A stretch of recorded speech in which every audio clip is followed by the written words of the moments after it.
to say it's Aphrodite Island, so love made me stay. And then I also saw, I believe, some opportunities here in Cyprus.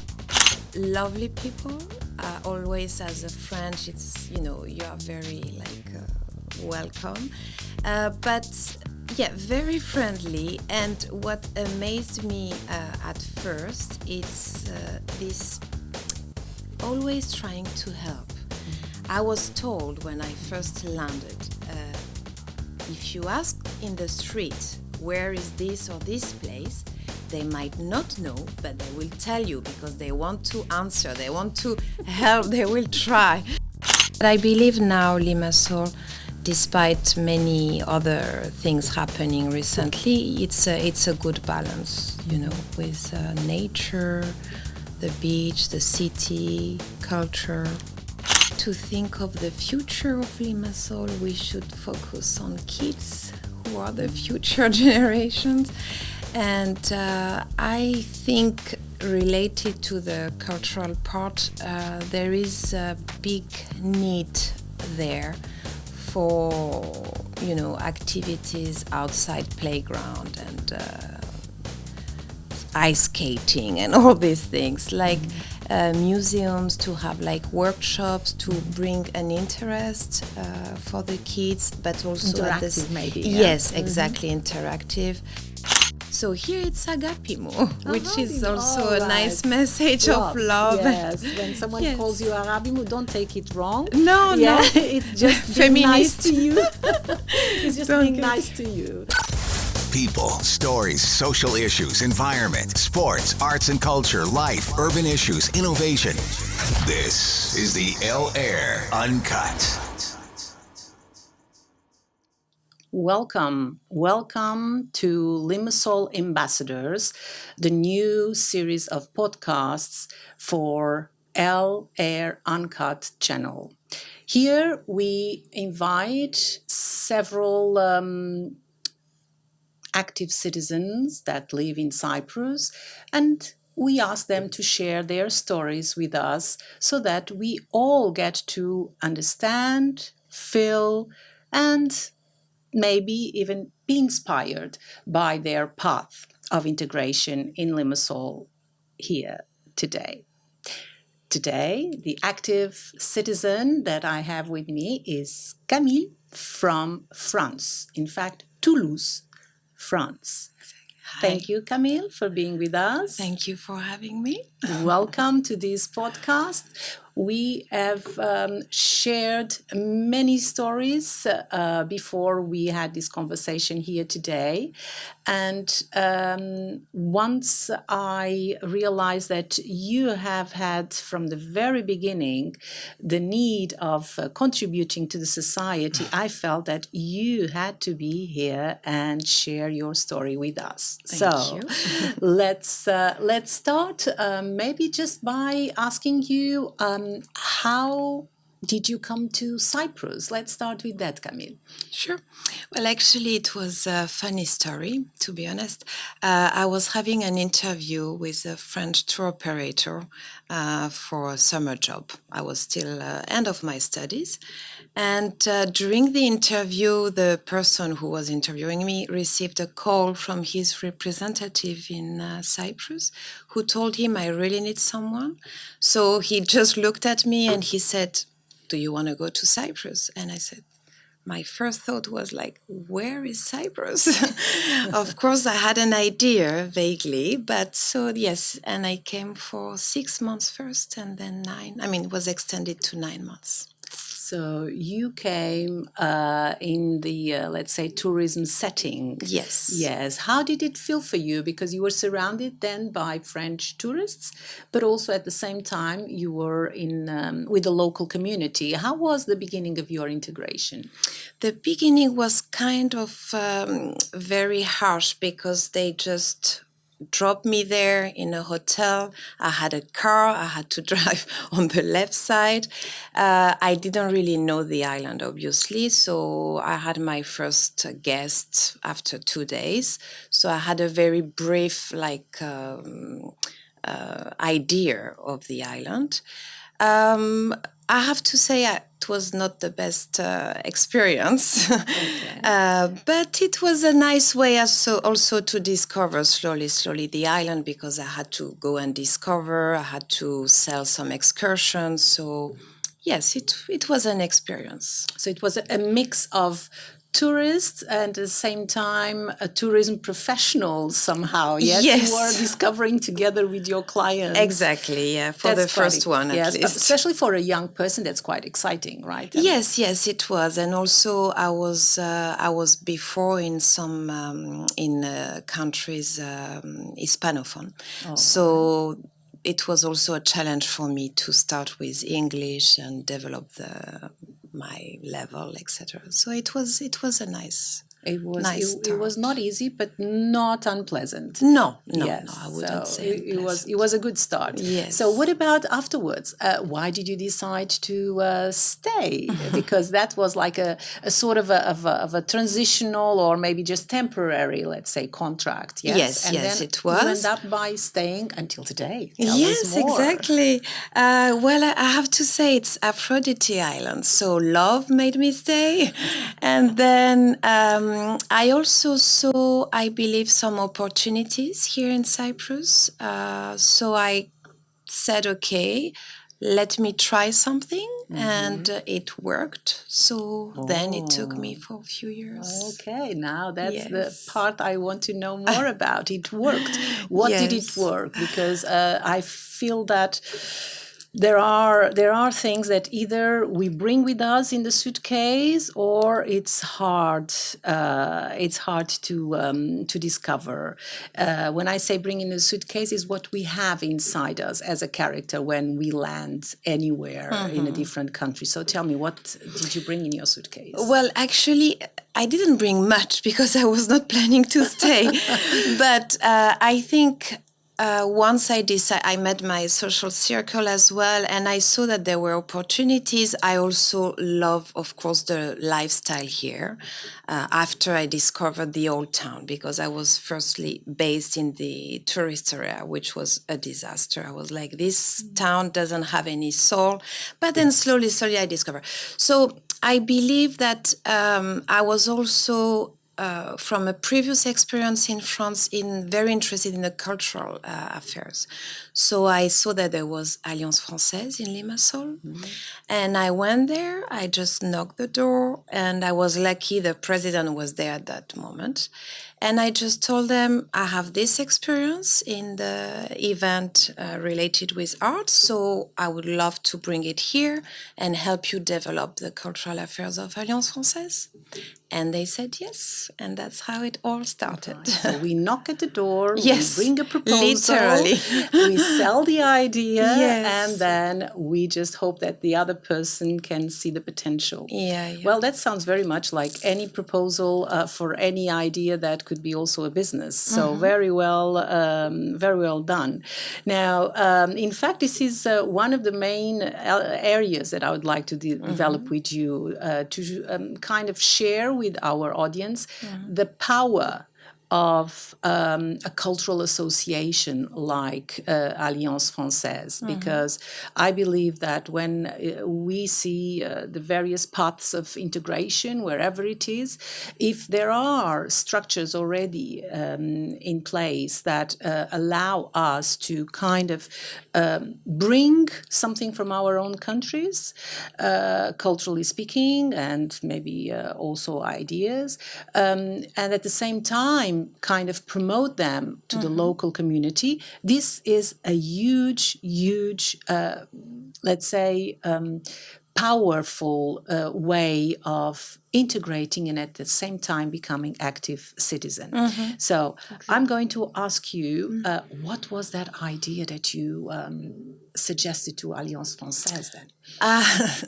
Well, I had several ideas, but the main one I would say was the Music Day, La Fête de la Musique. Ah, La Fête de la Yeah, that was not really happening at the time. I also had an experience in another Alliance Française in South America, where I was teaching French, completely different, but it was quite a big institution there. So it also gave me idea of how it could be and how we could develop the Alliance here. So yeah, I not the first year, but the second year we really focused on that, and we managed to create the first Music Day, how we call it here, 21st of June. So it's, as you know, it's a celebration that was established and was born in France, and I think I also, well, there was different ideas behind to bring also a different type of events.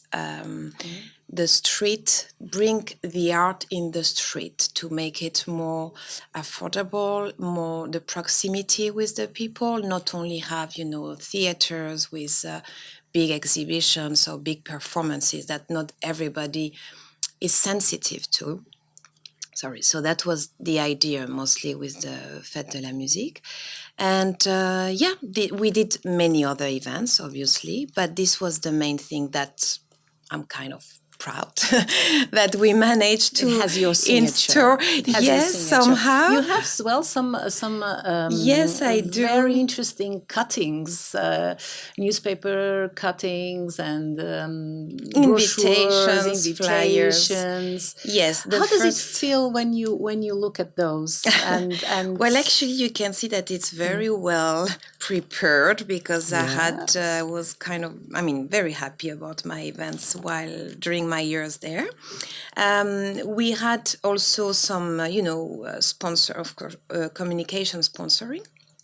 So we had articles in newspaper, radio. We were invited as well to a local radio once. We started in 2006 and it's still going on until today. So 21st of June. Yes, it's the exact. Inform our audience, which in fact I would invite people to go online because nowadays, it's mainly online that people get to learn and get information about different ideas and different events. I would suggest people to go online and look for 21st of June. In France to see how big it is, because I remember when I was living in France that it was a really important day for everyone. It's a big event. Everybody comes to the streets and there are so many things going on. And then I would invite the people as well to look for what is happening in Limassol this 21st of June, so that they can see what is left from your idea, because this is what happens in institutions and associations. Every decade, more or less, you have new people coming, and each one bring new ideas. And the important thing and the best way of judging the success of the idea is to see if the idea is still there after we are gone. So you have that pleasure, right? I do have that pleasure, but I will be very honest with a bit of a disappointment because, we need to go back in time. Limassol was not what it is today. The Music Day, it's a street event, so people are supposed to be walking by in the different neighborhoods, having different kind of music. So this was very limited at the time because there was no the culture of walking in Cyprus, in Limassol. Very few places where pedestrian where we could set up the stage, etc. So we had some difficulties in terms of bringing really the spirit of this event. It remains until today, but again, it's going to be maybe, it depends. Some years, they stick to a specific place, like we did in the past. And they also try to have different spots in the city, which is much easier right now, nowadays, because the city has changed, the people have changed, everything is more European, I would say. So I think now the basis, the foundation for this event are much stronger. But unfortunately, I think the municipality maybe should be more supportive for it. And I know that Nicosia is also organizing something. Yeah, I believe it should be now a bit bigger in terms of, audience and space and spots in the city. But the potential of the event is there, because I yes, have lived it exactly. in France.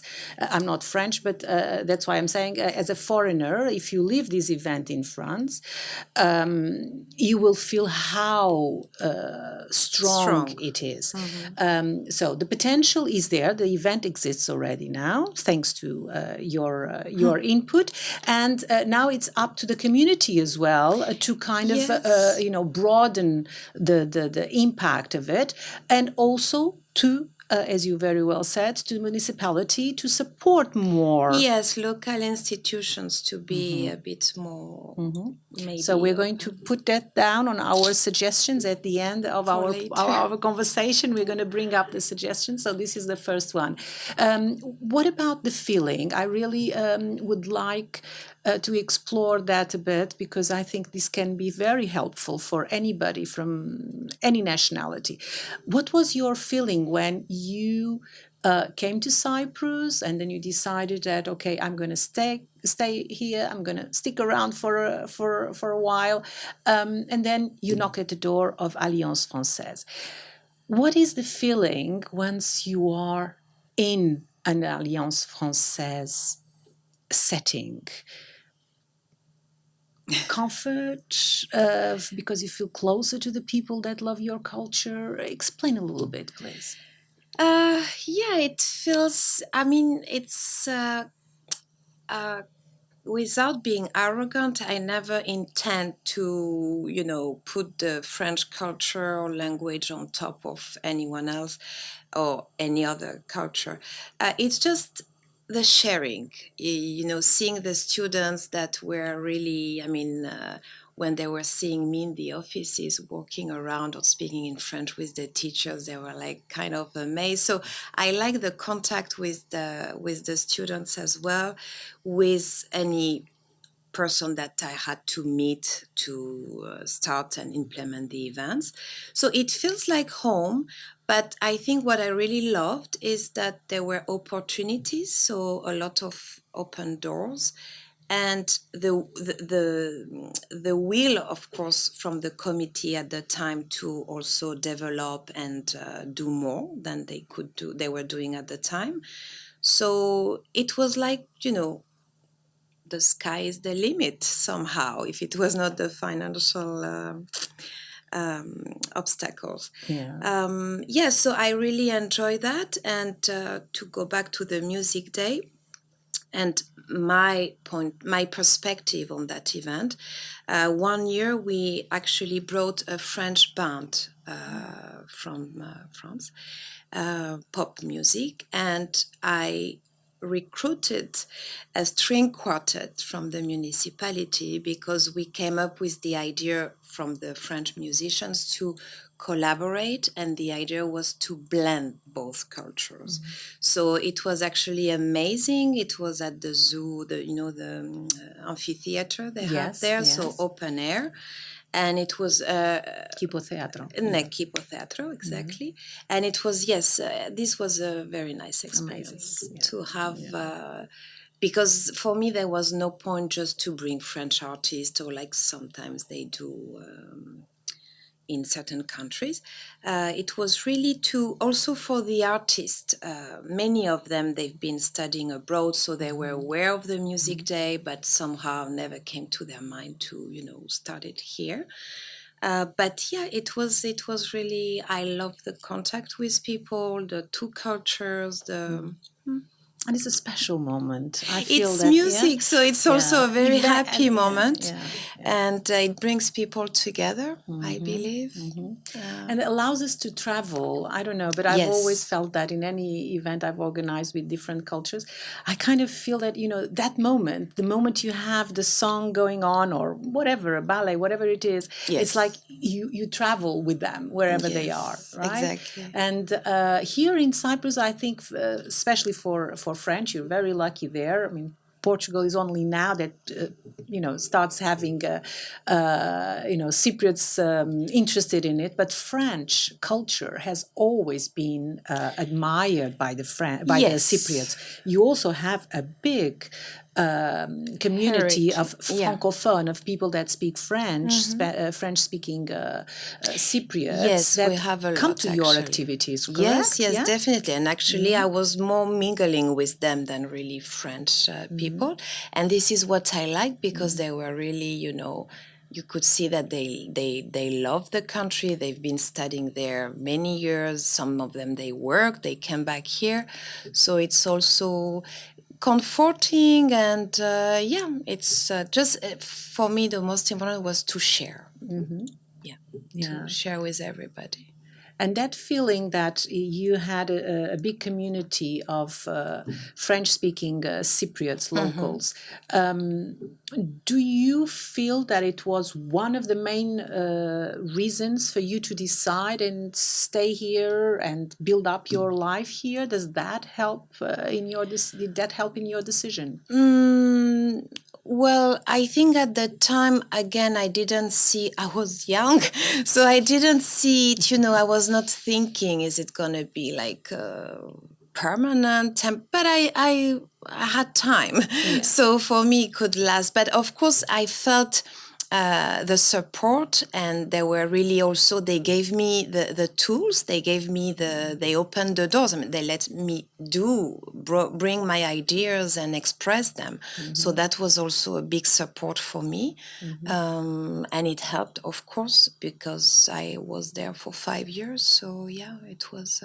And during those 5 years, you mentioned before that you explored and you got also attracted by the downtown, by the historical side of Limassol. Yes. This is the perfect moment for me to ask you, from all those spots that you discovered back then, there are still some that remain your favorite areas to walk and stroll? Yeah, I love walking with my bicycle, not so often, of course, but the old town, because for me it's, where is the identity of the city. But I have one particular, which is Platia Iron, very close to us. Would you mind putting a pin there, please? Because I'm gathering pins, you see, so that I can come to a point and I have at the end a big list of interesting spots to suggest to our listeners. Yeah. And there in Platia Iron, why? Why does it... Why is it so special for you? Actually, it's where it all started. We had the first Fête de la Musique there, and a few others. I love this place because it brings together very different kind of people. First of all, it's very friendly. You can have your souvlaki and go to see a performance. I'm a big fan of Rialto Theatre. I'm not doing promotion, but yes, I follow them very much. We had collaboration with them as well.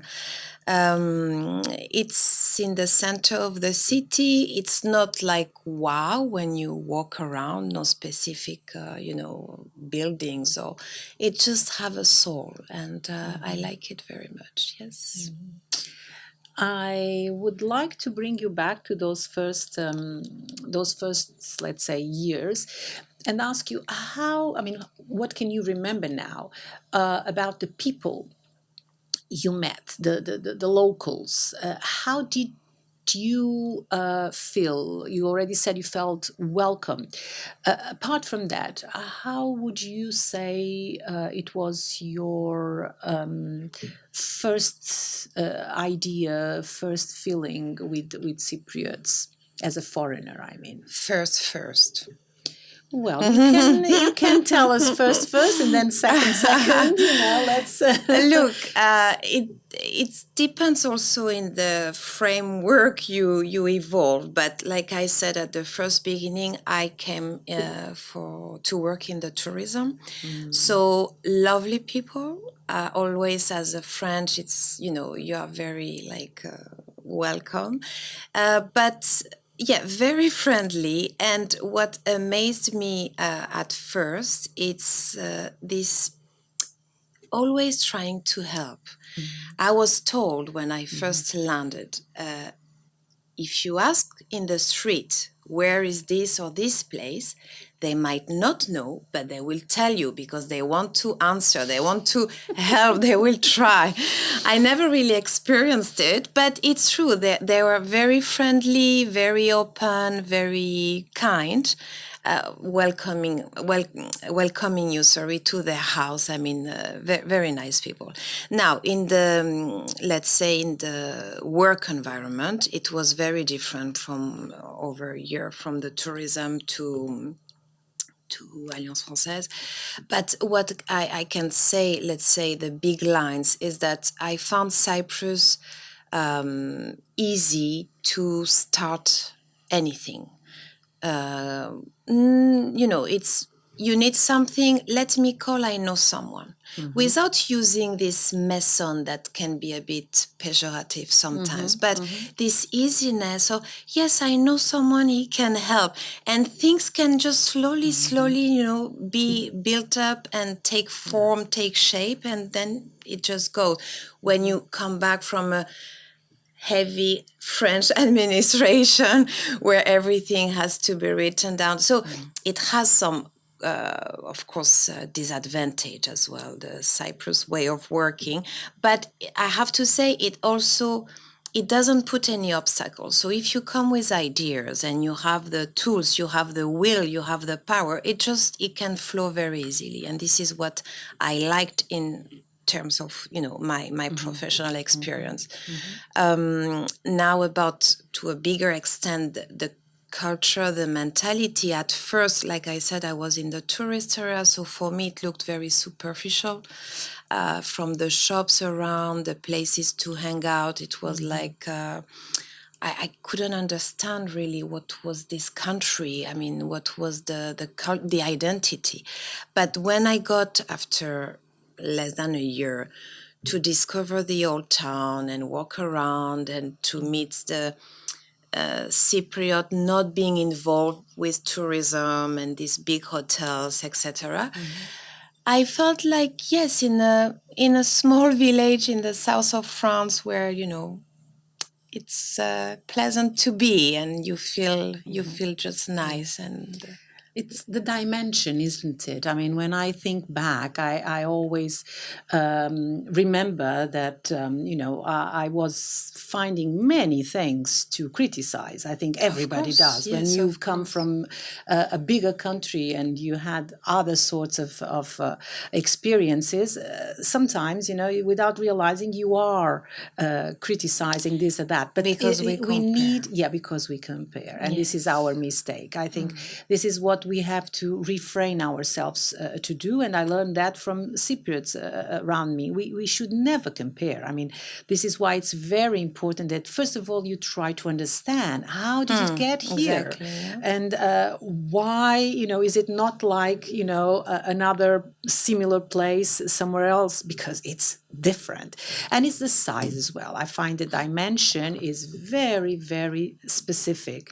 And I have to say that it took me many years to see the advantages of being in a small country. Yes. And, COVID taught me that being in a small, tiny little island, in fact, is amazing. It can be really good, isn't it? Yes, it's true. But okay, coming back to the cultural settings, of course it was difficult, because every time we want to bring someone from a different, let's say, any European country that it is very famous and well-known, the dimensions here, it's immediately a limitation, because you can always bring someone that has a very big cost if you have a big venue, and then if you have people to fill up that venue. Yes. And this was, I'm sure, the problems that you had back then, and they still remain, but now, thanks to the bigger amount of foreigners, mixed, different nationalities, more into culture,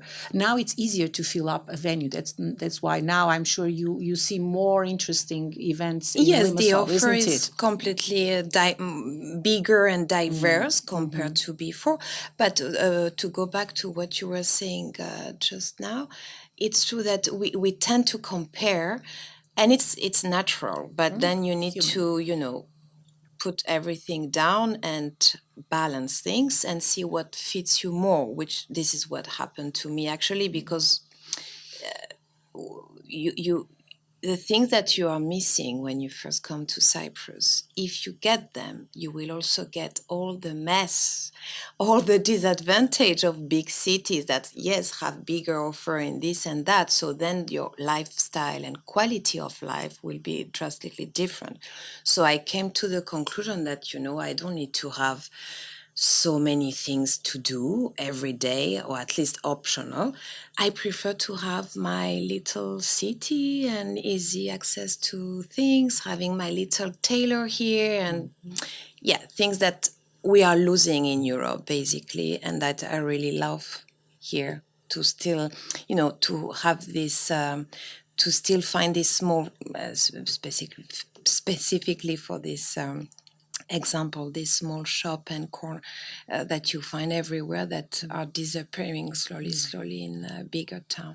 So it's one or the other. You cannot have everything, but I believe now Limassol, despite many other things happening recently, it's a good balance, with nature, the beach, the city, culture.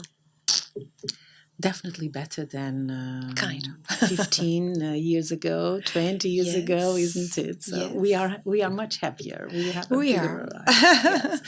All right. So what you just mentioned now, despite certain things, okay, let's bring out some ideas that we can suggest to policymakers for the future of Limassol to be better.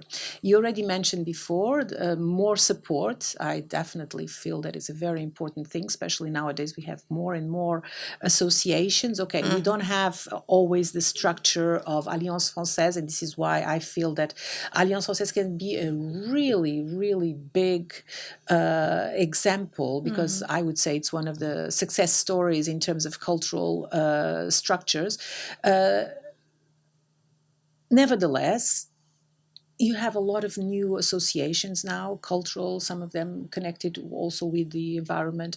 And these are groups of people that are active citizens, that are willing to do things. So you said very well, local authorities do need to give more support for this. Okay, we will note down your suggestion. What else? Can you give us some other suggestions?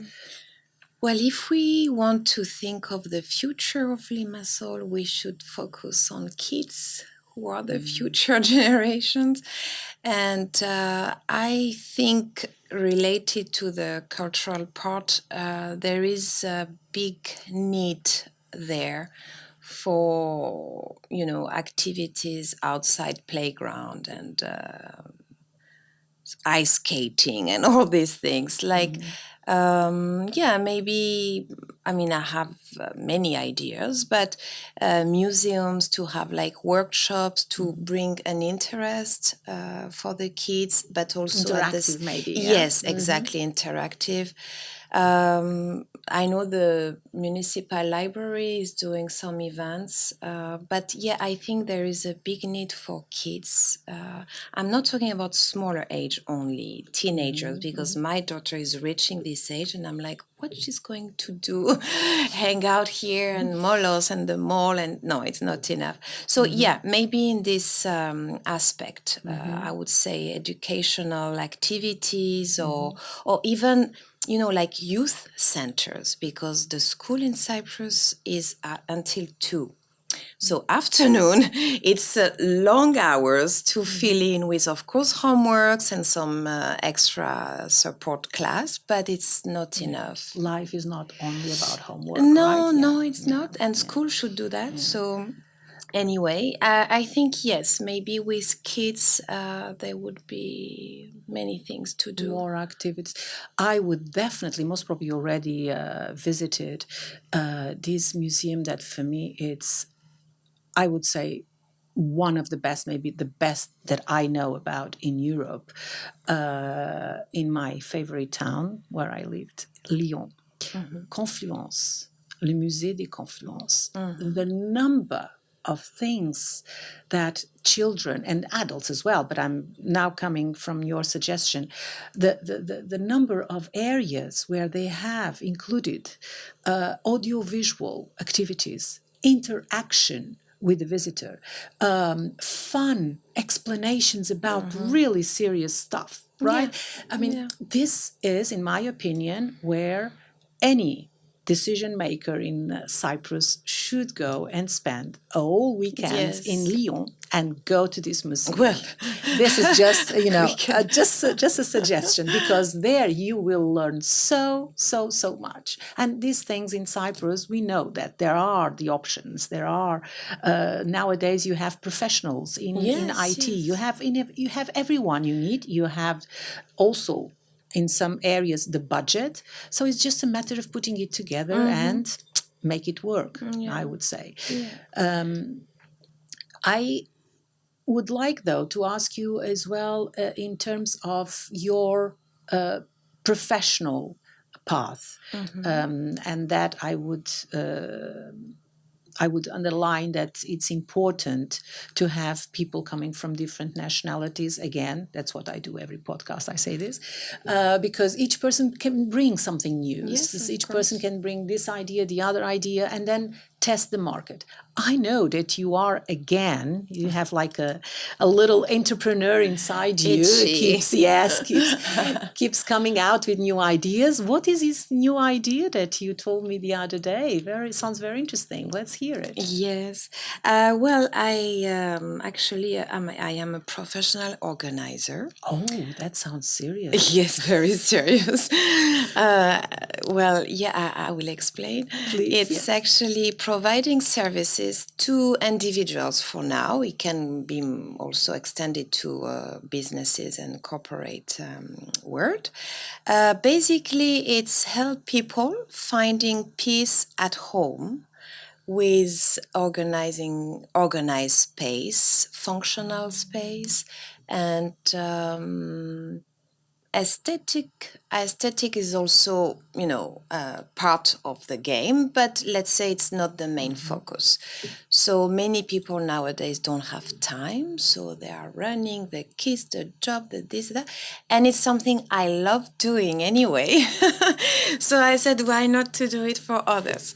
Yeah, so that's a new start. And how do you do this? I mean, what is like the process? I mean, if I want you to come and organize my office, what would I do? I call you? I mean, how does it work? You can contact me through different ways, of course, with all the social media, I'm sure, Instagram. We have it's called MUSE, right? MUSE, wow, Space Organizer. MUSE, Space Organizer. And MUSE can be the acronym of minimal, useful, seamless, essential. Okay, that's the way that's chic my touch. French would decide to promote herself. Very nice. Very nice. So yes, you first contact me. I believe the best is for me to have a look on site, but then you can also provide videos or photo or pictures, and I can have an estimation of the time that will be needed, but I also need to have an input from your side also to discover a bit how you live, what are your habits. I mean, when you come home, do you drop the kids or you remove your shoes, or when you get dressed, what do you choose first? So according your everyday habits, I will organize the space accordingly, because it's not the organization doesn't work the same for everyone. So it has also a bit of, some... So there is psychology there? No, I don't judge. Interior designer, but there's a lot of elements it's there. practical, basically. It's to be organized. And also, if you enter a space which is minimal and clean, neat, it's very peaceful and it relaxes you. So it's also to bring with these times, of crazy life we are running, to bring a bit of peace. Your house should be your home, the place that you just let go everything and just enjoy. So that's my concept. There are many things. There are Marie Kondo philosophy. So I took a bit from different... and you create your own concept. Yeah. Yes. I want also to be I've heard of something like that personalized. in New York a few years ago. But here in Cyprus is the first time I hear this. So this could be a very interesting idea, business, right? With anybody that, as you said, is very busy and kind of needs some extra support to create very relaxed environment and very functional as well, right? Yes. So that's Yes, well functional done. is the first. That's you see. Great new ideas. I love this sort of new products and new ideas. Well, I would ask you just to finish off in a funny way. Greek. I know that you are. I know Tell that me you are polyglot by now after your French and Spanish and English. And okay, what about Greek? Tell us. Do you feel comfortable speaking in Greek? How much Greek do you speak on a daily basis? Well, it depends what I do, but no, unfortunately, I will be very honest. I intended to take classes twice, but I got a bit lazy because it's true that it's not an everyday need. My professional environment never really required that. But of course, I'm here so many years, so I can understand much more than I can speak. Try me. Okay. Just suggest to our listeners who didn't start yet, what is the most important, let's say, most important two words for them to learn? Just that. What do you feel? Siga. Oh, siga. Which is very cliche, but I think it goes with the lifestyle. Siga. Everyone who's listening, it means slowly, don't rush. Okay, what else? One more. With a French accent. It's so nice. One also that actually reminded me of Spain, because in Spain, when you go in a shop, not the word itself, but the use of it, they always call you guapa, they have this very familiar. So here it's agapimo, which is also a nice message of love. Yes, when someone calls you agapimo, don't take it wrong. No. It's just being nice to you. It's just being nice to you.